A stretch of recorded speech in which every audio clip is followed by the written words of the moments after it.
Hey Kathy, how you doing? Hi Dolores, Susan, and four other persons who have joined. Hey Carmen. Hi Lana. Susan says, hi Joe, it's a sad day. Well, this of course is an impromptu live stream. Sorry I didn't have time to give any warning, but of course I've been absorbing the news since this morning and collecting my thoughts. I did make a short statement on it earlier that some people have been circulating. But, well, we're all very saddened by this. My description for this video, first of all, my title is Bernie Suspends, but we must continue. And that's basically my message. We must continue. We can't get down. We cannot give up. Horrible things are happening. There is work to do. We have to find a vehicle to self-organize around. We have to do that work. We have to keep up our pressure on an establishment that will not do what people need. We must do that now. My description for this video was Bernie has listened to those around him and to Democratic Party supporters who were badgering him to drop out.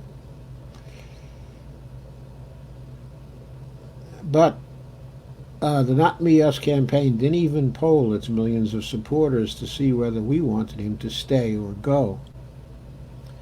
So he proved his point. Change never happens from the top down, only from the bottom up.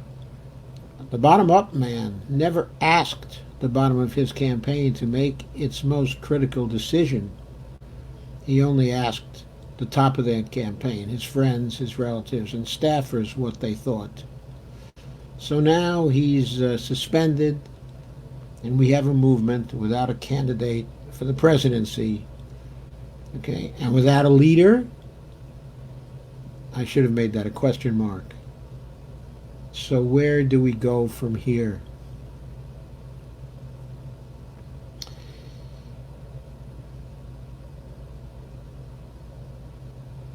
So here's what I have to say about that.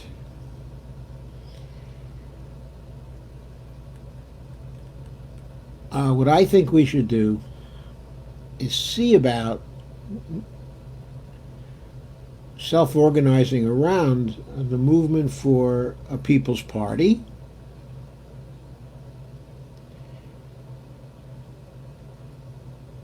See what progress that movement has made since 2016. It was originally organized back then. Some of us have been active in the movement for a People's Party, but others have not been. And when Bernie began to run again in the latter part of 2018, the early part of 2019, I think we devoted most of our organizing efforts and support efforts to Bernie. So paradoxically enough, his effort to work within the Democratic Party, to take over the Democratic Party, helped to distract our attention away from the movement for a People's Party and other third-party efforts to see if we could build something there. Now, Bernie did show us something. He showed us that our movement is capable of raising tons and tons of money for a candidate, tons and tons of money for a political party. Now that money, of course, is dwarfed by the money the rich can raise, but it's still a substantial amount of money. It can still be used to help a message fueled by a ground campaign begin to break through all of the fog and all of the gas and all of the gaslighting that it's necessary for a successful campaign to break through. Sam Hollenbeck's here. Hey, Sam. And Sam says, hey, Joe, where do we go from here is my question, too. Kathy says, hi, Joe. And Carmen says, hello. And Susan acknowledges it's a sad day. It is a sad day for all of us. And Donnie says, hi, everyone. Thanks for being here. I'm still going to vote for Bernie. Susan says, all that work for nothing. Well, I wouldn't say for nothing. We did help to spread ideas. We did help to spread the most comprehensive agenda produced by progressives in the modern era. That is and was very important. And Rick Maynard quotes, quote, I will stay on the ballot in all remaining states and continue to gather delegates. We must continue working to assemble as many delegates as possible at the Democratic Convention, where we'll be able to exert significant functions. Hashtag, thank you, Bernie. Not enough, Bernie. Not enough. Of course, we're glad you decided only to suspend. But it is not about only suspending. What this is about, what this is about, is that when we say we must continue working to assemble as many delegates as possible at the convention, how do you assemble delegates at the convention except by running in the primaries? Except by continuing to run in the primaries. If you suspend your campaign, yes, you're on the ballot in the remaining states. If you're on the ballot now, you're still on the ballot, in the remaining states. You still can win votes in those states, and gather delegates. But what can you accomplish if you're not campaigning? Now, of course, Bernie would correctly say, well, I can't really campaign anyway because my campaign was based on a ground campaign and based on my rallies. And I can't do either of those things anymore. I'm stuck with a social media campaign. And yes, he was stuck with a social media campaign, but it was a formidable social media campaign. And he could have continued it day after day after day. But I don't want to go into this. This is not a retrospective. I'll save a retrospective for another time. I want to answer the question, where do we go from here? It seems to me that we have tried in two separate cycles now, in two separate cycles, to run inside of the Democratic Party and to change the Democratic Party that way. And we've expended a lot of effort, actually figuratively a lot of blood, sweat and tears, and a lot of treasure as well on those two efforts. And where has it got us? It got us Hillary Clinton in 2016, and maybe, if he doesn't absolutely collapse, Joe Biden, most likely Joe Biden in 2020. Both candidates that do not represent our interests, do not represent what we want to see in any respect, except, of course, that they were for the defeat of Donald Trump. So they could take over. But what would have their takeover meant for us? Well, we probably wouldn't have had to fear a formal dictatorship. But in both cases, There are wars to fear. There is continued oppression of the people in other states to fear. There's a totally inadequate social safety net to fear. There's the continuation of neoliberalism to fear. There were all those things to fear. So what I think, and maybe I'm saying this only in the face of disappointment in the campaign, but I don't think that's all there is to it. I think I'm also saying this in the face of the fact that time is running out, not just for progressives, it's running out for all of us. The climate emergency looms. Everybody is saying we will get through COVID-19. Yes, we will get through COVID-19, though some of us will fall by the wayside, unfortunately. Far too many of us will fall by the wayside. However, most of us will survive COVID-19 and live to fight another day. No question about that. But we have to start to fight for that other day right now. And the way I think we do that is by starting to push further on the progressive movement. Now we have to decide how we do that. I've already suggested.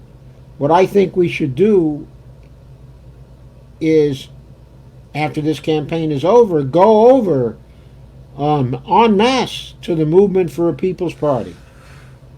If we can, if it's practicable, if we can get together in crowds by then, by July or by August, go to the convention of the Movement for a People's Party. See how far we can get with that. But the main task for any third party, of course, is to begin working on a campaign. Begin working on a campaign to get ballot access in all of the states. If you're going to run a candidate in all of the states, you have to have ballot access. At this point, the Green Party, I just checked it, has ballot access, I think, in something like 26 states right now, or 29 states right now. It has a long way to go. It barely has a sufficient amount of ballot access that if it won all the electoral votes in all the states where it has ballot access, I still don't think it could get enough to elect a president. I still don't think so. And that's probably because of the peculiar attitudes that have inhabited the Green Party for a very long time, that, coupled with the mainstream's suppression of third parties, has conspired to keep them down there. But, okay, I don't know if the Green Party has what it takes. I don't mean to exclude them, though, from our consideration. Maybe they should be the party we go over to. But right now, in terms of my opinion of the matter, it looks like the structure that's the Branas have been trying to set up may be the most promising structure. We have to investigate that for ourselves. We have to consider that. If that doesn't work, we're going to have to build an alternative structure ourselves from scratch. And I think we need to do it as soon as this campaign, is over. As soon as it's over, we need to begin to build en masse. And we need not to deviate from that course over the next 4 years, so that in 2022 we're ready for congressional elections, And in 2024, we're ready for a presidential election. Now, I know if we build such a third-party effort, we may end up killing the Democratic Party. I've concluded that the Democratic Party deserves to die. That's what I have concluded. Of course, maybe they can change our minds. We can watch their campaign. We can see what they do. We can see how they run. If they win, we can see how they begin to legislate. But off what we're seeing thus far, they deserve nothing else but to be ended. Okay, to be ended. They rigged this primary campaign as best they could, and they relied on a Bernie Sanders who was willing to leave something on the field. We have to consider when Obama ran in 2008,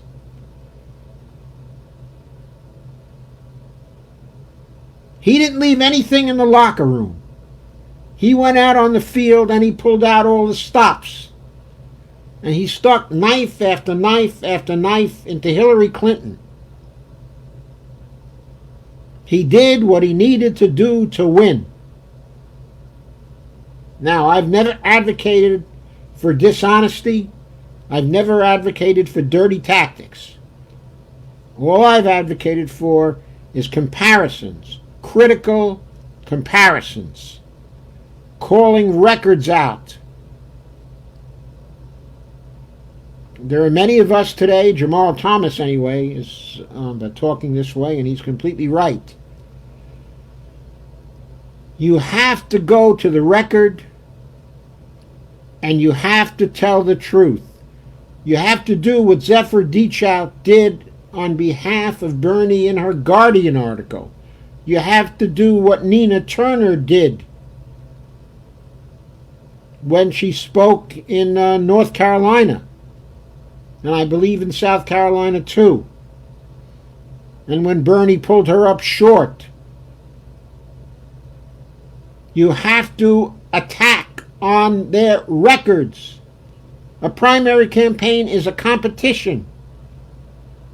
You win competitions by playing as hard as you can and showing that you are more able and more capable than the other party. That is the only way to do it. When it came down to it, Bernie Sanders evidently didn't care enough about his principles and his policies to leave everything on the field and nothing in the locker room. Because if he felt that way, he wouldn't have withdrawn this morning. He wouldn't have suspended his campaign. Now, I know that since he suspended his campaign, he can activate it again at a moment's notice. He can do that. If it turns out that when Joe Biden is making his various comments and speeches to the public over the next couple of months before the convention, he shows that he's hopelessly incapable of competing with Donald Trump. If he shows that and people begin to lose confidence in him, and his polling against Donald Trump really begins to tank, if that starts to happen over the next couple of months, then it will still be possible for people to turn to Bernie Sanders. It will still be possible for people to turn to Bernie Sanders. Okay. And that's good. He asked his delegates to stay and go to the convention, so I will take that route. Of course. He has his delegates. He has his delegates because he only suspended his campaign. He has his votes. He's still only a little more than 300 votes behind. He still can arithmetically win Sandy says, I'm voting for Bernie in a New Jersey primary. Then I dem exit. And Russ says, I'm disappointed and pissed. Sandy says, pissed is good. Pissed is better than disappointed. Obviously, I'm pissed too. Greg says, I'm beyond pissed. What's beyond pissed, Greg? I'm afraid what's beyond pissed is not good, but being angry, that's good. Sunday says, I can't breathe. I think Bonnie felt that way also Sunday. She felt very, very down earlier in the day. I felt down earlier in the day. It's natural to feel down earlier in the day. Sandy says someone is starting a progressive party. Great. Let's see who they are and what they have and who is with them. But I'll tell you, when we're looking for other movement leaders, there are some people who immediately come to mind for me. They are people like Zephyr Teachout and Nina Turner and Tim Canova. Now there's someone who's never stopped fighting. There's somebody who didn't leave anything on the field. Or he didn't leave anything in the locker room. He left it all on the field. Sandy says, Bernie will never just walk off into the sunset. I know he won't. He will never just walk off into the sunset. He'll keep trying in the Senate to push things. He'll keep calling out people. He'll keep on presenting new policies. And he'll continue to have influence. And all that is true. And he can even continue to be one of the primary leaders of the movement, if not the primary leader of the movement for some time. But, of course, he's no longer the candidate. He's no longer the person in the movement who's contending for the presidency. And we need that. We need someone contending for a position that is important enough to really begin to bring change. Now we need down ballot people too. We need Congress people, as many Congress people as we can get in. We need them badly. We need to go over the progressives in each of the congressional races. And until the end of this campaign, we need to funnel the monies and the contributions that would otherwise have gone to Bernie. We need to see that people like Shahed Buttar get contributions like that, and Rashida Tlaib and Kara Eastman and Cori Bush and other progressives all over the United States who need whatever money they can get a hold of. We need to shift what Bernie otherwise would have gotten to them, because we can help to get some of them elected this time. And we have to hold the people who are mostly progressive that we have now in office. People like Ro Khanna, Jayapal, Ocasio-Cortez, and Tlaib and Omar, of course, and Ayanna Pressley, too, even though she supported Warren in this campaign. Still, she's for the policies. So we need to keep going, because those people in Congress now that we can save can still prove to be the nucleus of a progressive party if we can build one that has enough influence and has enough in the way of grassroots funding to be an obvious, real force in the coming campaigns. But as I said earlier, this is a matter This is a matter of uh, doing something, doing something with only a limited amount of time. The longer it takes for us to get control of the agenda, the less time we'll have. Our goal still has to be to end fossil fuels and to meet our other climate goals by 2030. That goal cannot change. So if we took control in 2021, the transition was going to be relatively but gradual. But if we don't take control until 2025 or 2027, it's going to have to be that much faster, that much more rapid, and more disasters will have been built in to the climate emergency because we'll be losing more time. The Trump administration will be building in more disasters the longer it goes. It does nothing but the disaster. It's the master of disaster. Sorry about that. But it is the master of disaster. There's no question about it. Greg says there's also Dario Hunter. He supports the FJG. Okay. Where is Dario running, actually, Greg? In what district? I know there are people all over. For example, there's Richard Dean Winfield, who'll be running in the Georgia 10th still, I think.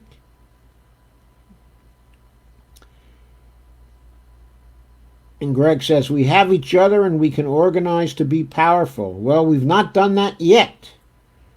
Or we've done it only to a limited extent. Warren Chamberlain said he's still on the ballots.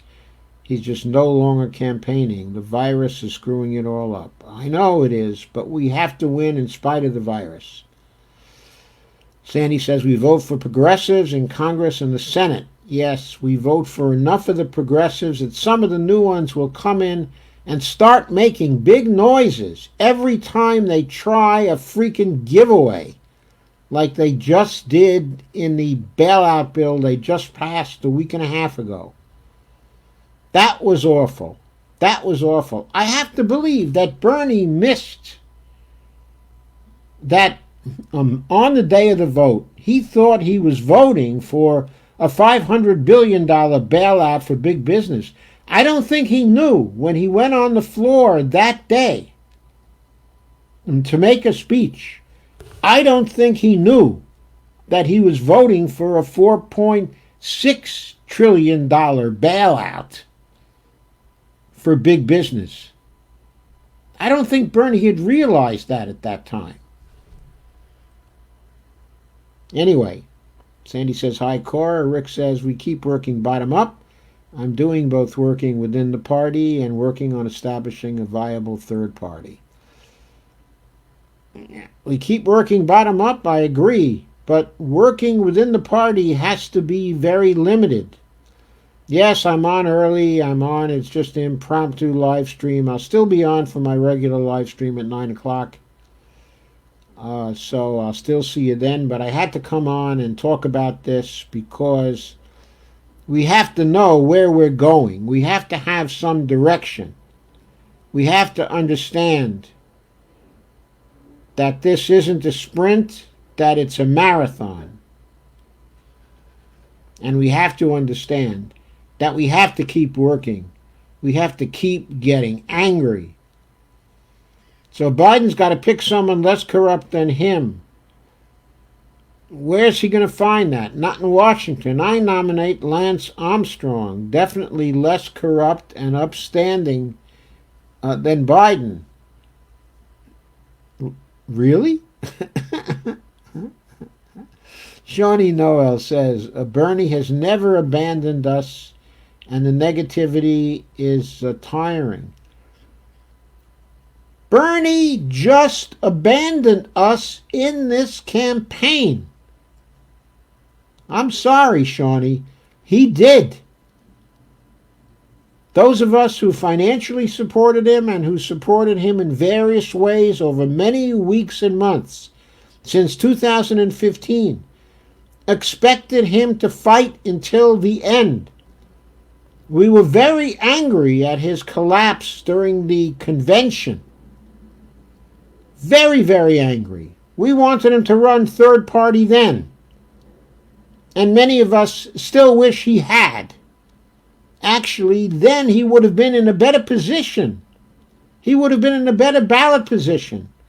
The Green Party had the ballot access to give us a shot at winning the election in 2016. Do you know that? They had something like 48 states, ballot access in 48 states. Bernie could have run green, and he could have won in that election. Trump won anyway. Trump won anyway. So what harm would it have done if Bernie had run third party? Cora says, threatening the voters with Trump again won't work for Biden. We already have Trump. Yes, it still might work for Biden depending upon how terrible trouble is. Trump is. Trouble is. On how terrible Trump is from now until the election. I mean, Trump is killing people in the many thousands. It will end up that he will have killed people in the hundreds of thousands. Of course, he will say it was unavoidable, it was this, okay, it was that. But if it gets to be in the high hundreds of thousands, or if it gets to be a million, he won't escape responsibility for that. It was on his watch. And he's still opposing a rapid recovery in the economy. Have a rapid recovery in the economy. The money has to go to us in the trillions. In the trillions. There doesn't need to be any more money going to big business. There needs to be more money going to small business, and there needs to be trillions going to people to sustain themselves until people can get back out there. And Trump is not for that. He's not supporting that. He's not for Medicare for all. People need Medicare for all right now. Because not only COVID-19 has to be treated, has to be taken care of, all the other diseases we're subject to, also we have to have treatment available for those. We can't afford to lose 60 or 70 or 80,000 people to other diseases because they can't get the care they need. We can't afford to have 1 million people going bankrupt because they can't afford their medical bills. Or 1.5 million people instead of the normal 500,000 per year. This stuff has got to end. If Trump keeps doubling down on making people suffer, then maybe even a completely senile and obviously incompetent Biden would be able to beat him, because people will figure, well, his vice president is going to run things and he or she probably won't be quite as bad as Donald Trump. Who might his vice president be? I have no idea, but I can name some people whose image will be positive enough that people will vote for Joe Biden on the assumption that the vice president will be running things anyway. Who, for example? Well, Michelle Obama, for one.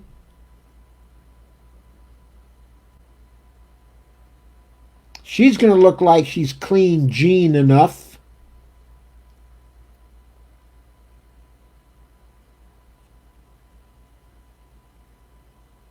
She's one. Also, Joe Biden could nominate somebody who looks like he's fairly progressive, like Jeff Merkley or something like that, except he's already said that he's going to make a gender-based type, of nomination. So who's the best from our point of view on that side? Well, I suppose right now it's probably Tulsi. I don't think she's making us gag quite as much as Elizabeth Warren is.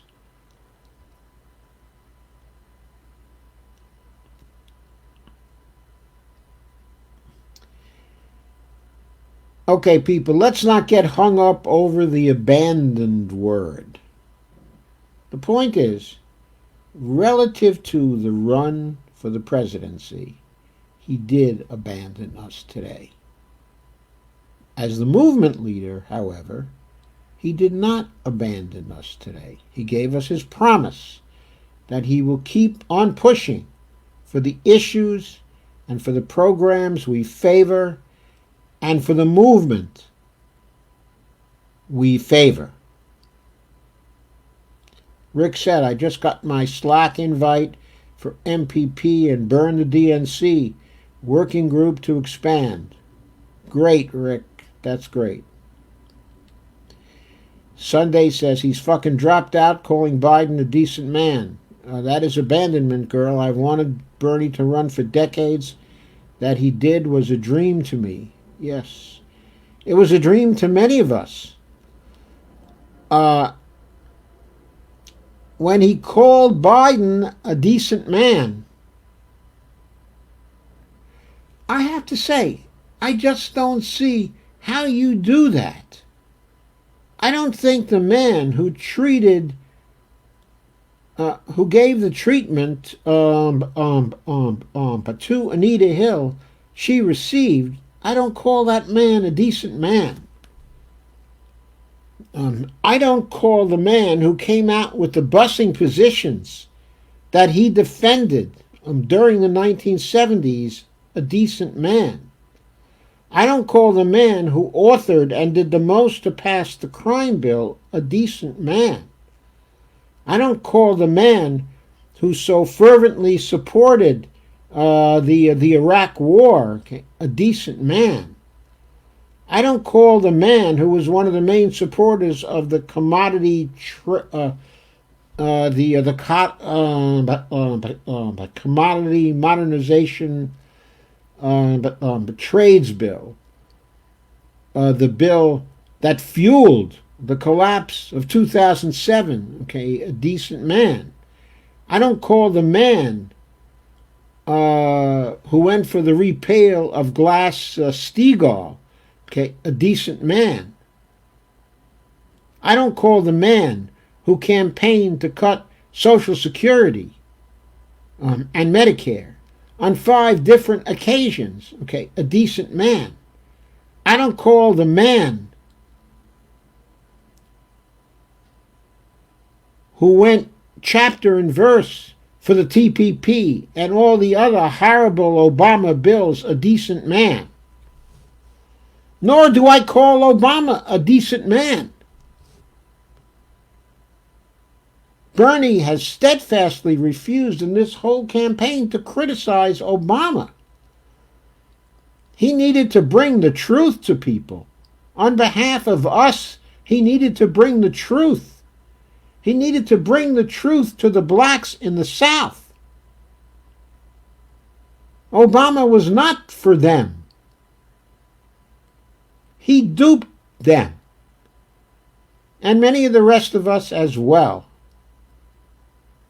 Carmen says, DT actually exposed the DNC's fuckery via EW against Bernie in a tweet today. Yes, he did. And he was quite right about that. Of course, no one should believe his tweet and go over to join his fascist Republicans. No, that shouldn't happen. Steve says Bernie gave up halfway through the fight. Yeah, that's what I think. Sunday said, are they going to fuck us again? By Sunday, they've already done that. Now is the time for us to fuck them back. Now is the time for us to build our movement outside of the Democratic Party. Jim Lockett says, La Riva is on California's ballot for November. That's where I'm placing my support. Maybe Tulsi will spring from the grave and hashtag me too the crap out of Creepy Joe. It's been such a weird year. Is that what... let's see, is that what Jim said? It's been such a weird year. Yeah, Sandy said, he would never be able to win as a Dem now. We have to move forward. Go back and listen to that speech. Yeah, I think we have to move forward too. The only way... Well, he could still win as a Dem. If it turned out that Biden was simply collapsing, but before the convention, and the party was in a bind, and they turned to him because they had no other alternative, and he comes out of the convention as the nominee of the convention, he would still be able to win as a Dem. He would still be able to win. He could still run on his platform. He could still sell it. He could sell it against Trump. And remember, Bernie would be great against Trump. He'd be great against Trump. He dropped the whole of Brooklyn on Trump. Sandy says, good, let's kill it. Carmen says, yes, the DNC needs to be annihilated. And Teresa says, I'm urging delaying in Dem exits so Bernie can continue delegates and voting down line. We have to get through the immediate COVID crisis. And number one will be proposing election integrity laws, hashtag UHC, and pass and enforce stricter antitrust laws, focusing on net neutrality and breaking up the hashtag monopoly media, to start to merge all the progressive parties into the coalition movement for a People's Party. Rest in peace, Dem Party. I agree with you, Teresa. That's what we should be doing. Kathy says people are hurting and some feel cheated. We must have compassion and let each other feel what they need to feel. Kathy, that's right. I completely agree with that. Steve says, Bernie punted on third down. You don't do that. You go long, and on fourth down, you go for the field goal. You don't fucking give up. Steve, I think he punted on second down. That's what I think. Sandy says, we don't have time. And that's right, Sandy. We don't have the time. That was why he shouldn't have been punting, because we don't have the time. He had to take any chance necessary to win now, because we needed him so badly in the presidency in 2021. Sunday said, I couldn't. Nothing there explained what he did. He didn't care enough about us to apologize to us. He did sheepdog us for concessions. I know it's for good, but fuck no. Yeah, I agree, Sunday. Steve says, Bernie fucking betrayed us. Sandy says, he didn't give up. Listen to that speech. Good grief. He didn't give up as a movement leader, Sandy, but he gave up as the candidate. He basically said to us, okay, if Joe Biden does not collapse between now and the convention, then I will not actively run against him. That's what he said. I think that is accurate. Now, maybe that's not quite the same, okay, as giving up. But from our point of view, it's giving up. Because we needed Bernie to give live streams every night or every other night, running against Joe Biden, critiquing Joe Biden on his record, trying his best on social media to take him down. Picture it. Picture Bernie running for the next 3 or 4 months until the convention in August, critiquing Joe every week with us out there on social media, echoing what Bernie had to say 4 or 5 times a week on Joe Biden's record compared to Bernie's record. With that kind of time, we could have taken down Biden. We could have changed opinions. Biden was the only other one in the race. If Bernie had run a critical campaign, notice I don't say a negative campaign, a critical campaign, a campaign looking to win against Joe Biden from now until the end, Bernie could have created the meltdown we need. And he should have created that meltdown. The reason why is because if Bernie didn't create it before the nomination was given away to Biden, Trump is going to create it during the period after the nomination, going forward to the election. Biden's not going to be able to stand the gaffe of a campaign. He's not going to be able to stand in those debates and give back as good as he gets from Trump. He's not going to be able to do that. We've seen enough to know he's incapable of doing that. If for no other reason than simply vetting Biden, Bernie should have made things tough for him in this campaign. Biden had to be tested. He wasn't tested in this campaign.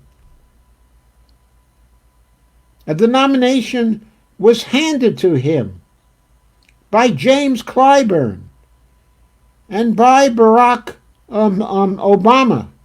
Yes, it was Barack Obama who pulled together that last-minute coup after South Carolina in Biden's favor. He was the one who made the calls. He was the one who talked to Klobuchar, and to Buttigieg, and to Beto, and got them to all endorse at the same time in Texas, just before Super Tuesday. Rick said, I had to have 6 months in the Dem Party to run for office. Again, bottom up. Work city or county party to appoint a state party. We tried. State and establishment killed us, even when we won. Carmen said, I knew it was coming, so I'm not upset. He constantly praised Biden, but I'm still for his platform, no doubt. Oh, you mean for Bernie's platform? Yes, but the point is, if we got Bernie's platform and Biden is the candidate for president, what does it mean? Nothing. The nominee for president can do what he wants. He doesn't have to campaign on the platform, and he's not bound by the platform when he gets into office. Sunday says, stop hallucinating. Stop deluding yourself in us. It's harmful. Stop it. Tulsi is a libertarian. It's all up to us. Yeah, it is up to us. Sandy says, that's right. Ronnie Sukam says, hoping the remaining states vote heavily for Bernie. They won't if he's not running. He has fought harder than you can even dream to. He's still on the ballot. Get over yourself and your hatred and give respect where it is due. Hey, Shawnee. We have all supported Bernie now for years. We have made many contributions to him for years. I've done countless live streams favoring Bernie. I know he's worked hard. I know he's given a great deal of himself. But we have too. We're not talking from a personal position. He's the one who told us this movement was us, not me. I got news for you, and I got news for him. We are us. We are us. He didn't give us our due when he made the decision to withdraw from this race. He talked to the top only, not to the bottom. The fact that he's still on the ballot means very little if he's not actively campaigning on social media every night. Sunday says this movement will rise behind hashtag Nina Turner.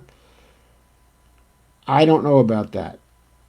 I think Nina is great. I think she's certainly one of the leaders and one of the people, okay, that it might. But, okay, I do wish at this point that she were a congressperson, okay, or a senator. It's hard for people to get behind someone who doesn't have any experience except in a state legislature or in presidential campaigns for another person.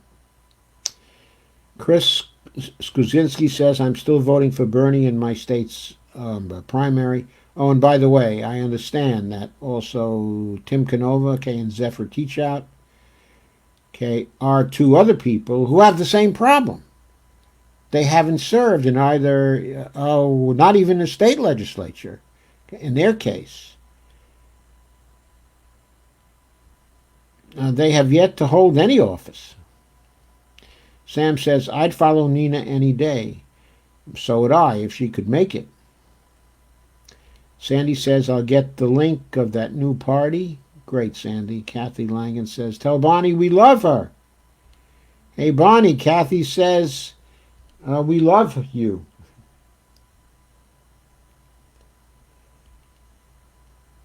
If people have closed primaries, is that relevant to the final elections in November? Yeah, it still counts for the nomination if the primaries are closed. It still counts. Sandy says, agreed, Tim is great. Ronnie Sukam says, love Tim Canova. Steve says, why would you run in that corrupt party? I think from now on, one shouldn't. That one should run in a new progressive party. And Carmen says, I'm skeptical. He's but too much on that APAC trip. I don't think he's on the APAC trip. He doesn't get any contributions from APAC, Carmen.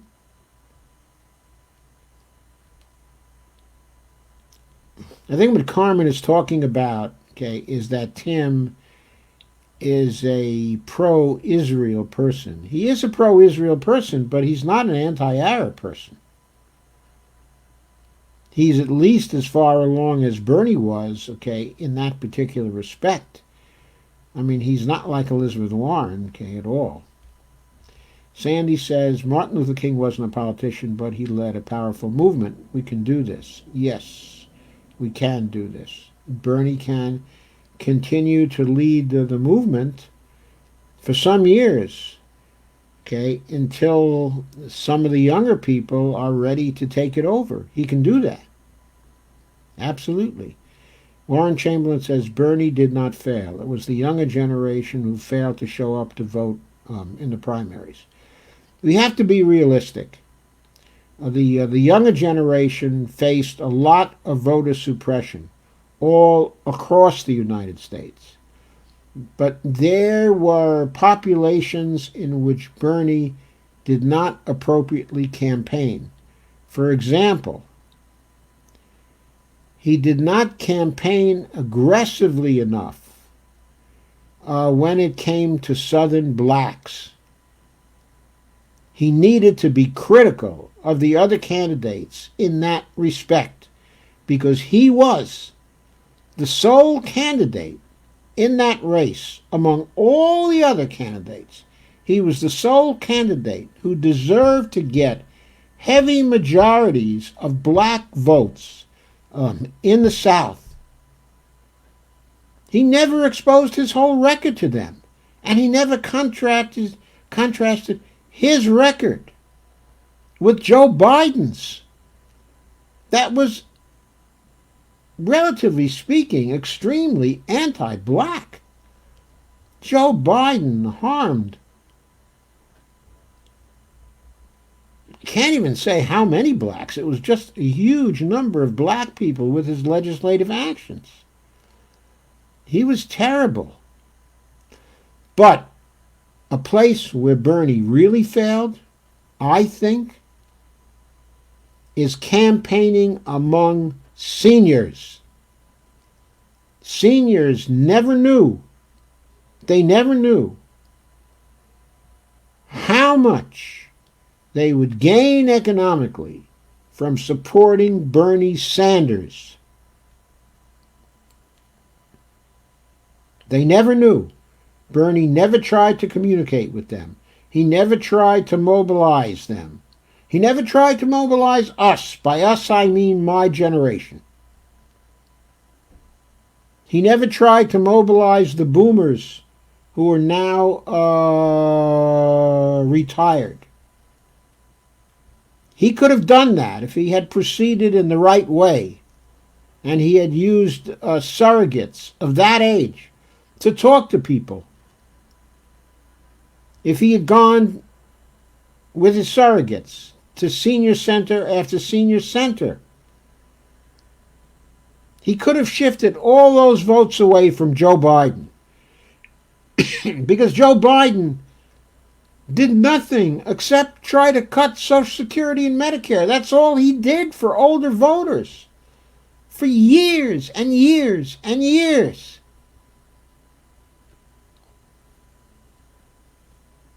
I think if he would have aggressively pursued the senior population in 2019, by the time the primaries were running in 2020, he could have had a majority of senior votes, and Biden would have been nowhere near the nomination.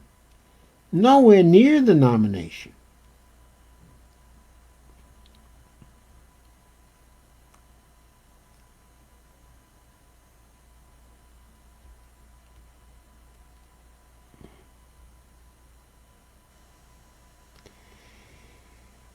Okay, so I'm going to leave because I have to come back at 9 o'clock tonight and I have to eat.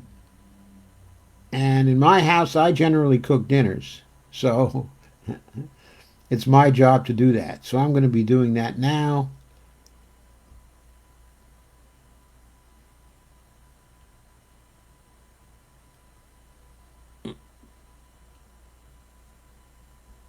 The Aussie Reporter did a good piece on it.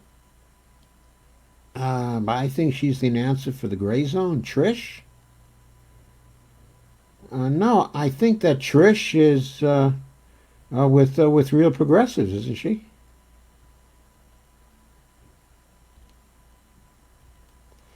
And Lana says, we need a list of candidates that Fadl Kaboub has trained for hashtag MMT. We do need that list. We do need that list.